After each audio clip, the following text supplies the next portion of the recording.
7-6 correspondence. I can use properties of congruent figures to solve. All right, thanks, Connor. Just one vocab today, correspondence. It's a way of matching up the angles and lines that are congruent. So down here, what do the little dash marks on the sides mean? Congruent. So is BC congruent to EF? Because why? How can you tell? They have a congruent marker.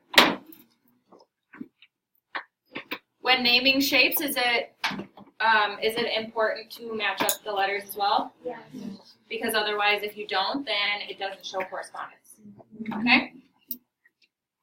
So when naming shapes that correspond, match corresponding angles and sides.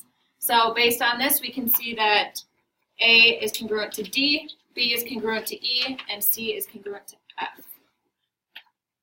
Okay, and down here,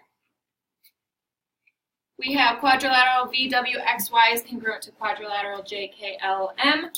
So when we're solving for the variables, because we know that they are congruent, which means the same, solving for A, we see that A plus 8 over here equals 24. So we can easily solve for A by doing our algebra, correct?